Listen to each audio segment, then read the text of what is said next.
Good evening, everyone. Thank you for inviting me to give this webinar. Today, I'm going to present on how I treat CML in special populations. My name is Mhairi Copland from the University of Glasgow. So the areas I'm going to cover are comorbidities and intolerances in starting patients, high-risk chronic phase CML, blast phase, and I've got a couple of slides on pregnancy at the end. So from the recent ELN guidelines, the treatment goals are for patients with newly diagnosed chronic phase CML are normal life expectancy, high quality of life, with an aim of achieving deep molecular response and looking to attempt treatment-free remission and avoid lifelong treatment. In terms of the definitions of response, an optimal response is associated with the best long-term outcome, that is with a duration of life that is comparable with that of the general population, indicating that there is no reason to change treatment. The warning category is an intermediate zone, which implies that patients may require more monitoring or they may need to develop treatment failure. And for patients with treatment failure, they should receive a different treatment to limit their risk of progression or death from CML. This is just a reminder of the milestone responses to first-line TKI therapy, and the milestone responses are the same for both first and second-line therapy. So we're looking for a level of 10% or less at 3 months, 1% or less at 6 months, a level of 0.1% or major molecular response at 12 months, and that major molecular response to be maintained thereafter, and that's considered an optimal response. Patients with failure would have a level of above 10% at 3 months if this is confirmed within another 1 to 3 months. A level of 10% or more at 6 months would definitely be considered treatment failure. A level of above 1% at 12 months, which is consistent with failure to achieve complete cytogenetic response, would also be deemed treatment failure, and thereafter a level above 1% at any time. The development of resistance mutations or the development of high-risk additional cytogenetic abnormalities would all be considered treatment failure. And for those patients with ELN failure or warning, then a BCR-ABL kinase domain mutation analysis should be performed in chronic phase from 3 months onwards. So for the ELN treatment recommendations, there's no TKI recommended over others.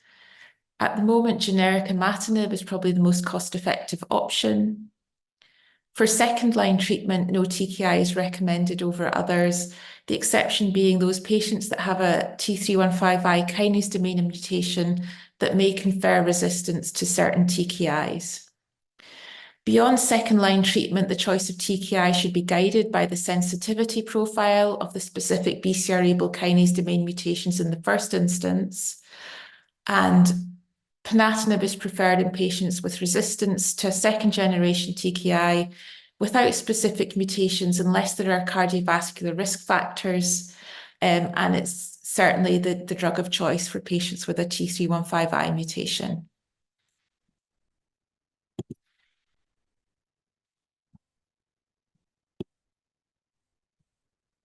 So thinking about the pre-existing conditions that patients may have, and this is a table taken from the guideline in the British Journal of Haematology. This is the British guideline. It's looking at which TKIs might be a sort of warning or you might be concerned about with different comorbidities. So for example, if you had patients with cardiovascular disease, you might be more concerned about nilotinib. If you had patients with diabetes or abnormal liver function, you might be concerned again about nilotinib, but also with the abnormal liver function, bosutinib and possibly imatinib. For dasatinib, we would have concerns for patients with chronic pulmonary disease, potentially patients with an underlying bleeding disorder as well, and also congestive cardiac failure. And this can be helpful in trying to decide which is the best drug to select for starting a patient. For failure of first-line therapy, this may be through either resistance or intolerance. Patients should be changed to an alternative TKI if the treatment failure is clearly documented. The choice of second-line therapy in resistant patients is initially guided by the BCR-ABL kinase domain mutation analysis.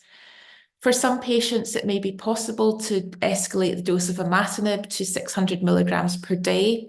For those patients in a warning category who've demonstrated good tolerance to standard dose imatinib, but in practice, this rarely happens because of the poor tolerability of higher doses of imatinib and because of the availability of second-generation TKIs, which are more potent. In the absence of specific mutations, the patient's pre-existing conditions and the known side effect profiles of the second-generation TKIs should inform the treatment choice. Moving on to think about the management of TKI-related side effects. Most TKI-related side effects can be managed by dose interruption or reduction, and then a slow increase of the drug back up to a dose that will maintain major molecular response. Importantly, there is little cross-intolerance between imatinib and the second-generation TKIs, so often changing therapy will reduce or significantly eliminate the side effects. Patients with previous cardiovascular events should be offered secondary prevention via their general practitioner. And all patients on TKIs should have a cardiovascular risk assessment performed, and those with a 10-year risk of 10% or more should be offered a statin, and usually this would be atorvastatin. Blood pressure should be measured before and during TKI treatment, and hypertension treated in collaboration with the general practitioner. And breathlessness should always be investigated thoroughly, as patients remain at risk of other causes of breathlessness than pleural effusion. And it shouldn't just be assumed for a patient on dasatinib, for example, that the breathlessness is a pleural effusion. It should be thoroughly investigated. So I'm going to move on now to talk about high-risk chronic phase CML and progression. And there have been some recent changes to the classification of CML that you should be aware of. So thinking about progression to blast phase CML, when we have chronic phase CML, the CML stem cells are capable of self-renewal, and generally they're TKI sensitive, while their reactive oxygen species and DNA damage are slightly increased. This increases dramatically as you progress through to blast phase disease. As you progress through high-risk chronic phase, or what was previously accelerated phase, you see the acquisition of additional mutations, and this may be in the BCR-ABL kinase domain. It may be in other molecules such as TP53, or indeed you may get additional cytogenetic abnormalities such as the high-risk chromosome 8 with trisomy 8. And all this can generate TKI resistance. And in addition to this, and the higher amounts of ROS and DNA damage, we see epigenetic reprogramming with a convergence around the PRC1 and PRC2 complexes. This is just looking at the mechanisms which are underlying progression within CML in a bit more detail. So there's a genomic instability I've already talked about with increases in DNA double-strand breaks. We also see epigenetic mutations, again, focusing on the PRC1 and PRC2 complexes, potentially with additional mutations such as ASXL1. And this can lead to abnormalities within P53. We also see reduced apoptosis and reduced autophagy and upregulation of other signaling pathways, again, leading to further activation of other pathways. So this is looking at how the classification of CML has changed in the most recent WHO classification with the removal of the accelerated phase category. So now, within the new WHO classification, you go from chronic phase disease to blast phase disease. And the definition of blast phase disease within the WHO is bone marrow or peripheral blood blasts of 20% or more, extramedullary blast proliferations, so that would be extramedullary disease, and increased lymphoblasts, again, either in peripheral blood or bone marrow. And you can see the other definitions there. So you do see that there is a little bit of disparity between the different recommendations between ELN, ICC, NCCN, and WHO. And this is the reason for the change in the WHO criteria and the removal of accelerated phase as a criterion. So you can see in the so the blue line is de novo accelerated phase before the year 2000 when tyrosine kinase inhibitors were introduced. And going along with that, in the green and the pink lines are accelerated phase, which had evolved from chronic phase, again, before and after 2000. But if you look in the red line, this is newly diagnosed CML and accelerated phase diagnosed after 2000 in the TKI era. And you can see it has a substantially improved prognosis compared to both accelerated phase evolving on TKI or de novo accelerated before 2000. So this means that the majority of these patients can be managed successfully with TKI, so we don't want to be exposing these patients to unnecessary increases in treatment, such as an allogeneic stem cell transplant with the associated morbidity and mortality that goes along with that. We do, however, need to be aware of those patients that have high-risk additional cytogenetic abnormalities, even if they don't have higher blast counts, because those patients with these additional high-risk abnormalities have a significantly higher risk of progression to blast phase disease. And these high-risk abnormalities include trisomy 8, the acquisition of a second Philadelphia chromosome, abnormalities of chromosome 17, including P53, trisomy 19, abnormalities of chromosome 7, including monosomy 7, abnormalities of MLL, or the MECOM rearrangement, and complex karyotype is also a risk. And any of these abnormalities predict a poorer response to TKIs and a higher risk of progression. And these patients should be considered high risk from the outset, and if they're not meeting their optimal milestones, should be considered for an allogeneic stem cell transplant if this is appropriate. So taking all this together, this is looking at the factors that are increasing the risk of patients progressing. So we've got disease factors such as the acquisition of high-risk additional cytogenetic abnormalities, the presence of CHIP mutations such as ASXL1, ABL kinase domain mutations, and a P190 rather than a P210 BCR-ABL transcript also confers a worse prognosis. But we also need to think about patient-related factors and interactions with other drugs. So drug absorption can be an issue. There might be drug interruptions due to cytopenias.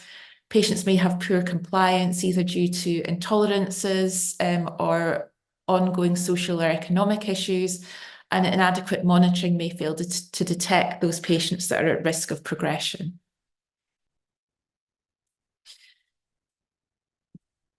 So this is further looking at trying to identify those patients that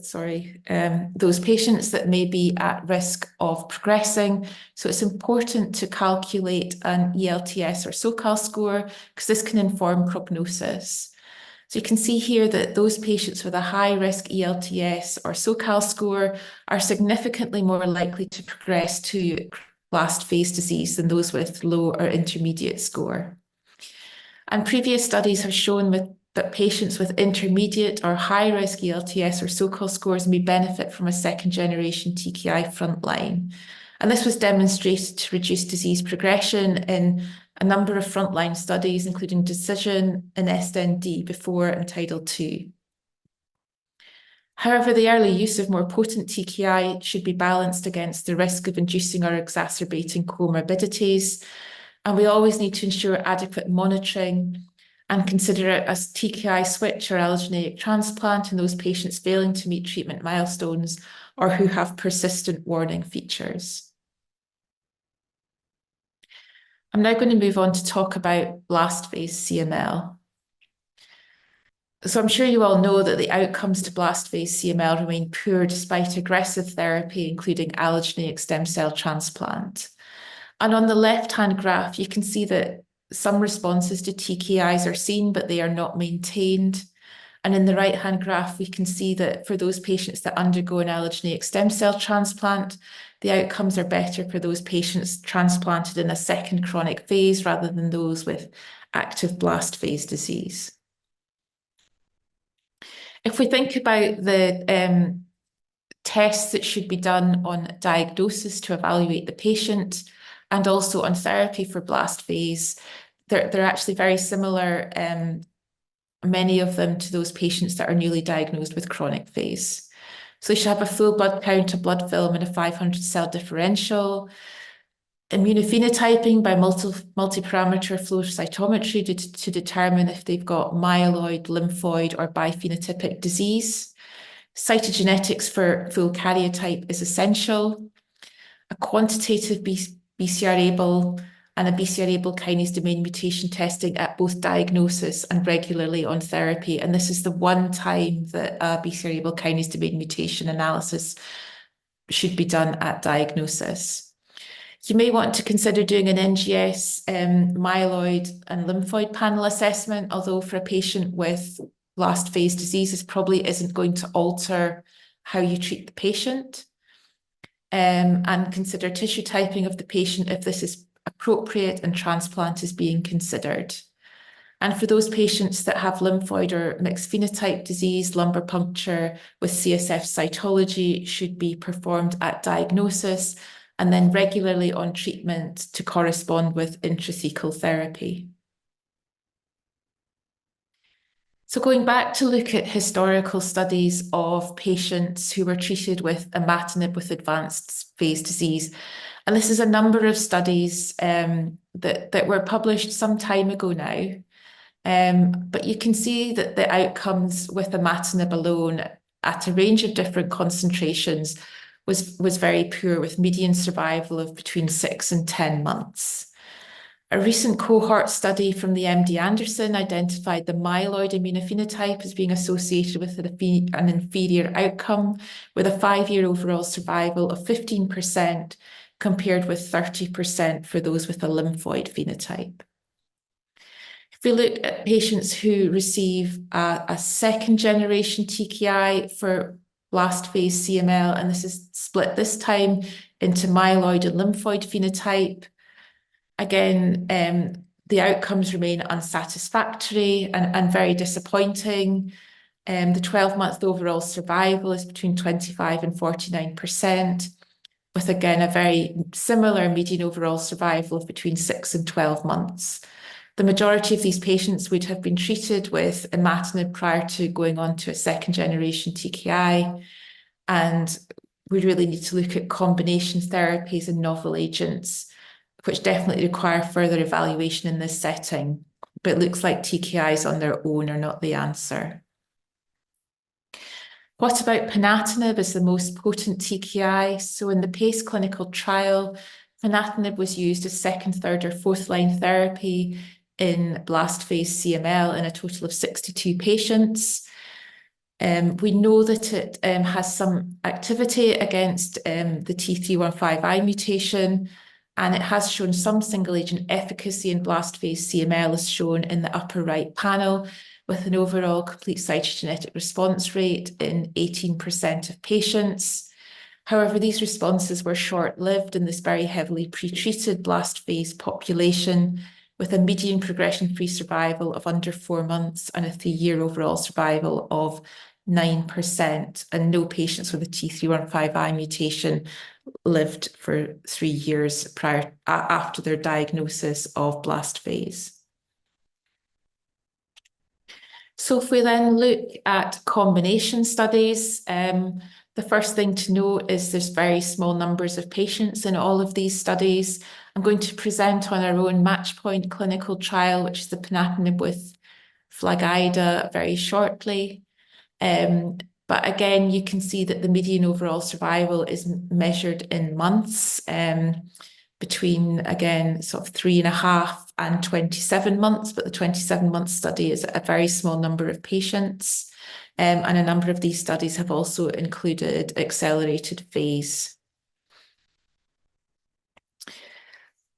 Again, this is looking at the meta-analysis done by Jane et al. To look to see what is superior. And while the results are not great, it does tend to show that the association of a tyrosine kinase inhibitor with chemotherapy is probably superior to a TKI alone, with a 5-year survival of 29% compared with 16% for TKI alone.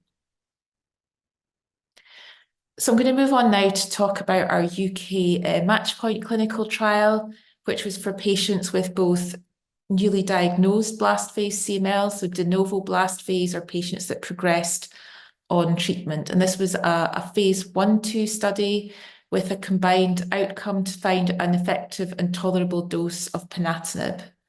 And we had secondary outcomes analysing treatment response, safety, survival, and transplant outcomes. So the FLAG-IDA chemotherapy consisted of fludarabine, cytarabine, idarubicin, and GCSF, and ponatinib was started from day 1 of the FLAG-IDA chemotherapy. And we elected to start with a dose of 30 milligrams with the option to increase or decrease the dose, depending on toxicity and lack of response. And patients received either 1 or 2 cycles of PON-FLAG-IDA with a recovery and disease response assessment at the end of each cycle. And after 1 or 2 cycles, patients could either go on to stem cell transplant or to ponatinib maintenance. And ponatinib maintenance was restarted after transplant at around day 45. So this was our patient cohort. We recruited 17 patients over 3 years. 9 patients received 1 cycle of PON-FLAG-IDA and 8 patients received 2 cycles. It was a very young patient cohort with a median age of 36 years, ranging from 16 to 64 years. We had 12 men and 5 women. In terms of immunophenotype, we had 9 patients with a myeloid phenotype, 4 with a lymphoid phenotype, and 4 with a mixed phenotype. 10 had de novo blast phase presentation, and 7 had progressed on other TKIs. In terms of prior lines of TKI therapy, 10 patients had 1 prior line of therapy, 2 had had 2 lines of prior therapy, and 5 presenting with de novo blast phase had no prior TKI. We found additional cytogenetic abnormalities in 8 patients. 6 patients had no additional cytogenetic abnormalities, and cytogenetics failed in 3 patients. We only had a small number of patients with BCR-ABL kinase domain mutations detected. We had 1 patient with a T315I mutation and 2 with an E255K mutation. And we had 7 patients with tier 1 and tier 2 mutations, including ASXL1 and RUNX1, and 5 patients with tier 3 and 4 mutations. In terms of outcomes, and we had 16 patients that were evaluable at the end of cycle 1. We had a return to second chronic phase of 69%, including 69% of patients having a cytogenetic response. Only 19% of patients were deemed to have had a complete hematological response because many patients had a CRI with incomplete recovery of counts. And interestingly, we had 5 patients, so 29% of patients having a major molecular response at the end of cycle 1. Interestingly, we had no additional patients achieving a CCYR after cycle 2, but all patients achieving this after cycle 1 maintained it at cycle 2. And all 5 patients achieving MMR after cycle 1 maintained this after cycle 2. Median overall survival was 12 months. With a 1-year survival of 47% and 3-year survival of 41%. And we had 2 relapses occurring among 9 patients that achieved CCYR. I'm going to move on now to talk about transplant briefly for blast phase CML. So this is just looking at a number of transplant studies that have been done since the introduction of TKIs. And you can see here the 3-year overall survival ranges from 14% in the oldest study up to 39% in a more recent study. In terms of relapse incidence, this ranged from 36 to 51%. And non-relapse mortality was high, between 23 and 54%. In terms of generalizations from these studies, peripheral blood stem cells were preferred over bone marrow. There was no difference in outcome between related and unrelated donors or reduced intensity versus myeloablative transplant, but outcomes were very poor compared to chronic phase disease, however, superior to no transplant at all. So this is taken from the British guideline for the management of CML. This is how we manage the patients within the UK. So the guideline acknowledges that it's multiple single-arm studies, but no randomized controlled trials for blast phase CML. And there's very limited data on the use of second and third generation TKIs in de novo blast phase CML.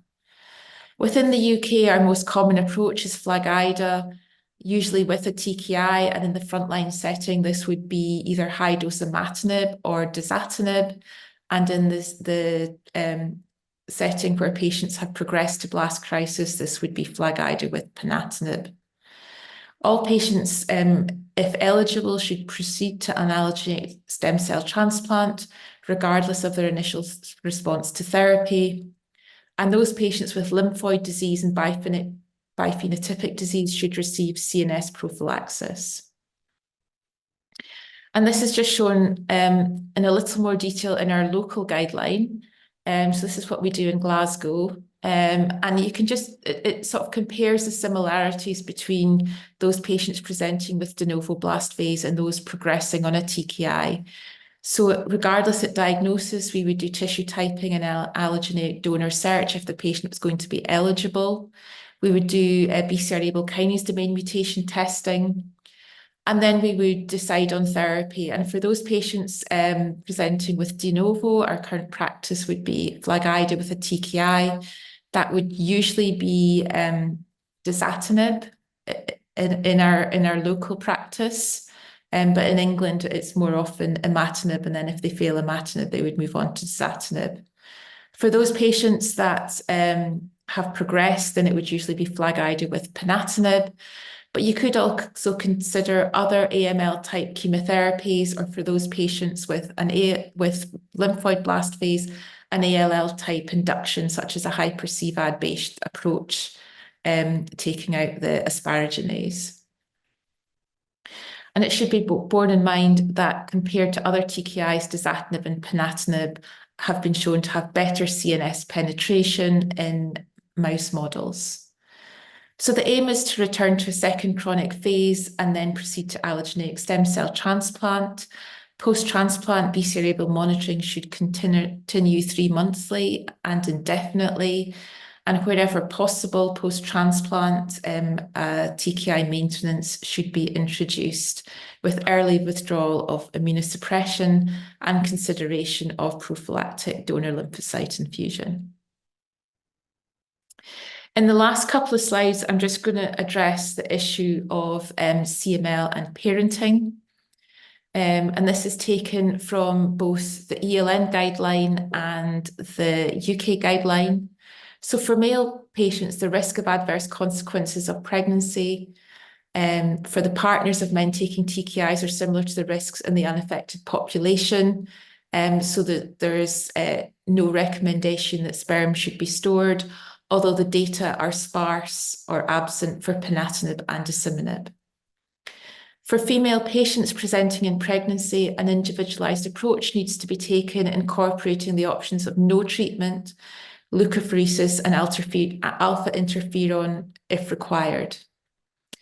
Imatinib has been used safely in the second and third trimesters but currently there's insufficient experience to allow its routine use, although I know that Jane Apperley and a number of others have been doing fantastic work in this area. As soon as a patient is known to be pregnant, if they're already on a TKI, this should be stopped immediately, and the patient referred to a specialist obstetric haematology clinic for fetal scans and further management. Consideration should be given to commencing aspirin and low molecular weight heparin in addition to folic acid, and this should be discussed immediately with the specialist obstetric haematology clinic. Breastfeeding should be avoided while on TKI. And women with CML wishing to conceive should not have had previous TKI resistance and ideally have maintained MR4 for at least 12 months before considering discontinuation. But I think we all know that this isn't an ideal world and that very seldom is the case. So with that in mind, the British guideline has tried to be a little bit more pragmatic about this and has come up with this as an aid to trying to discuss with the patients in terms of how to manage pregnancy. So on the left, we've got for those patients that have maintained MR4 for at least 12 months. So in those patients wishing to become pregnant, if they sustain at least MMR, then they can stay off TKI indefinitely, regardless of whether or not they become pregnant. For those patients who become pregnant but lose MMR, then you should stay off TKI until delivery.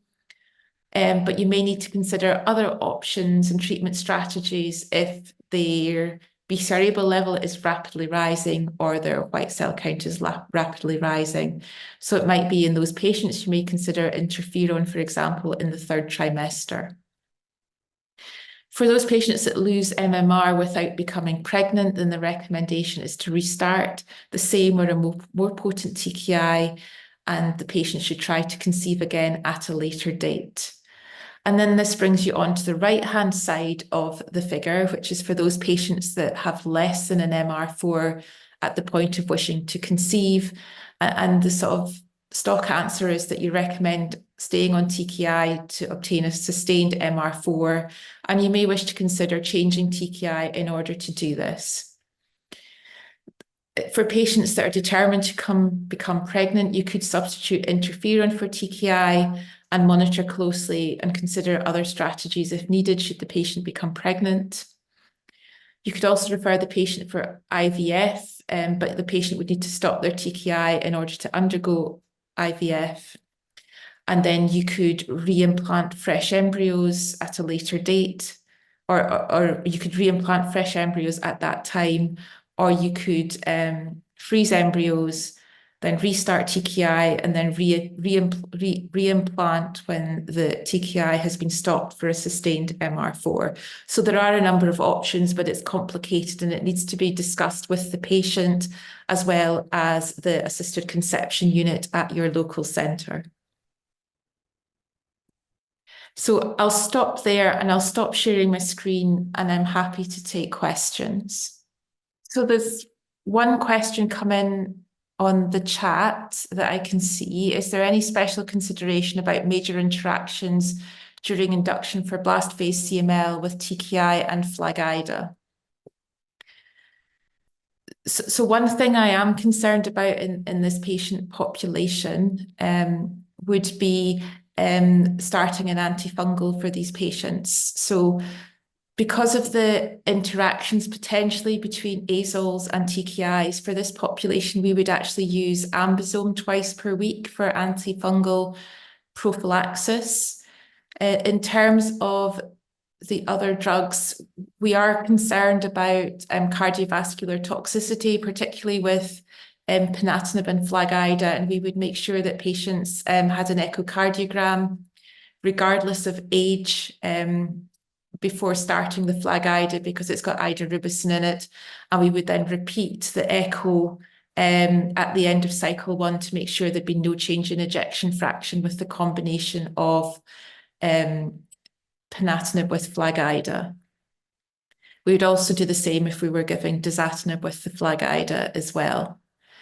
The other concern that we can have is that with TKI and FLAG-IDA, you can get prolonged pancytopenias.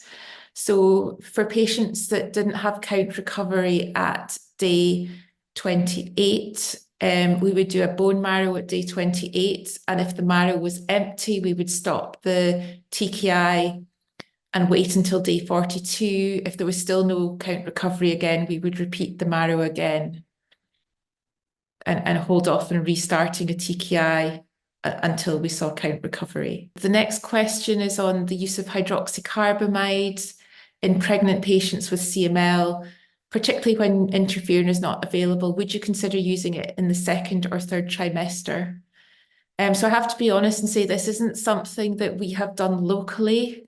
What we have done in the second and third trimesters is we've used leukapheresis if we've not been able to deliver interferon, but I haven't used hydroxycarbamide, and I think there's a concern around about cytopenias in the fetus, because if I remember, I think hydroxycarbamide crosses the placental blood barrier. Another question come in: if the patient has lymphoma and we start anti-lymphoma therapy, do we sustain TKI therapy with the lymphoma therapy or stop TKI until lymphoma therapy is ending? So we get this question, or we get this problem quite a lot, not so much with lymphoma, but with patients that have been on TKI for a long time that are maybe diagnosed with a second type of solid tumour that's not related to their CML. And this really depends, what we do really depends on where they are in their treatment journey for their CML. So if it's a patient that's in MMR or better, we would usually stop the TKI and just monitor regularly and only reintroduce the TKI, probably at a reduced dose if they're losing their response. For those patients that haven't got an MMR, then we would discuss that with the team treating the other type of cancer and come up with a sort of plan, but usually the treatment of the other cancer takes priority. So quite often we would probably have a period of TKI or a very much reduced dose of TKI while the other cancer, which may be a lymphoma, was being treated. So there's another question come up: is interferon really safe in pregnancy? So we know that interferon can increase the risk of miscarriage, and we don't automatically start interferon in pregnancy unless we see blood counts are rising. And it's a balance between the risks of poor placental function, the risks to the patient of CML, balanced against the interferon. I have to say, in the patients I've treated with interferon, it has been very well tolerated. But we only start it if absolutely necessary.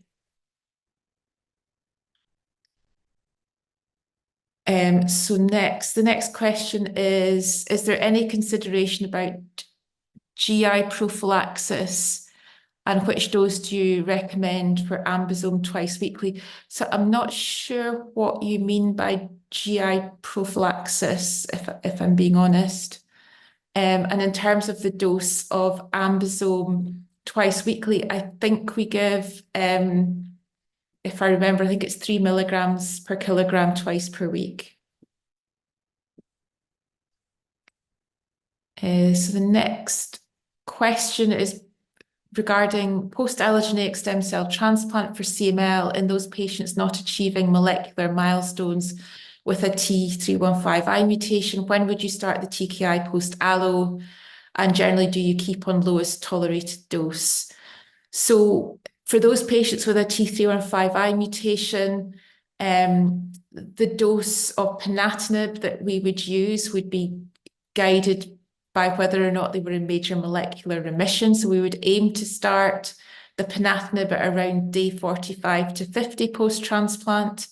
If the patient was in MMR, we would start it at 15 milligrams. If they weren't in MMR, we would start it at 30 or 45 milligrams, depending what was going to be tolerated.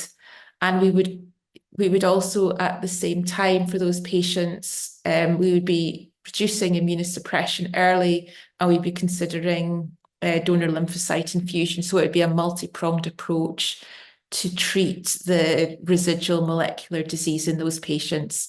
I'd probably continue the ponatinib indefinitely. We've actually got a patient who had a T315I mutation, who developed blast phase, has had a transplant, and has been on ponatinib now for 3.5 years post-transplant, but he's not had any molecular positivity since his transplant, but we remain very reluctant to stop the ponatinib.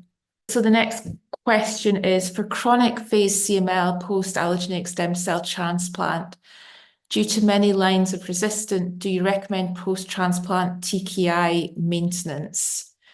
How frequent should the BCR-ABL monitoring be?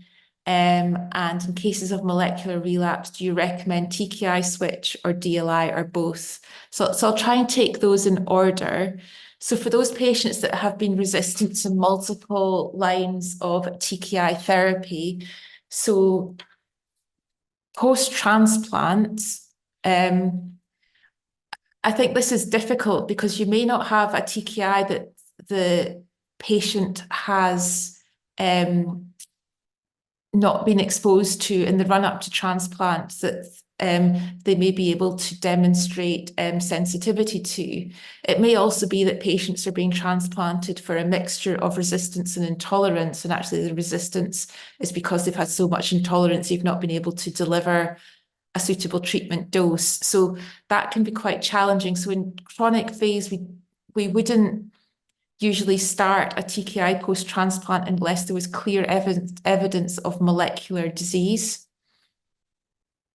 And then we would only start a TKI if there was a TKI available that the patient had showed sensitivity to prior to transplant or hadn't been exposed to before.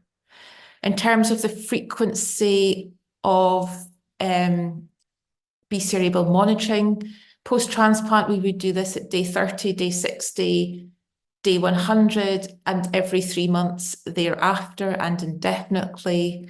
And in terms of a molecular relapse post-transplant, again, we would definitely recommend DLI and early reduction in immunosuppression.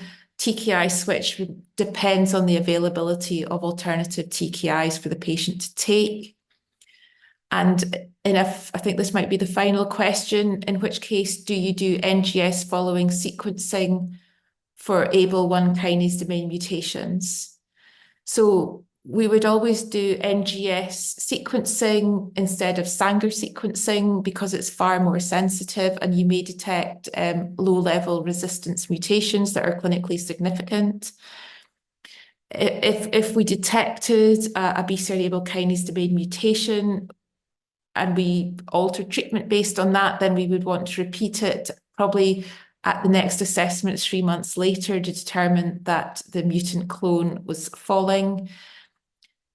In the same way, if we didn't detect a mutation and we had a patient that wasn't responding to a switch in therapy, we would still repeat the mutation testing at the next 3 month time point to make sure that there wasn't a new mutation had appeared. Another question, a patient post-allo for CML had quite a significant delay in count recovery, and they started ponatinib 15 milligrams at day 115 post-allo. So that sounds like a really good outcome. And I think you just need to deliver the post-TKI, sorry, the post-transplant TKI as you can. And often there will be delays and interruptions for other issues such as CMV reactivation or other problems the patient might have post-transplant. They might have some GVHD of the liver, for example, and deranged LFTs, which might mean you can't deliver, you need to wait for that to resolve until you can deliver the TKI safely. Okay, thank you. I think that's everything. So thank you very much for having me, and I'll dial off now, but thank you very much for inviting me.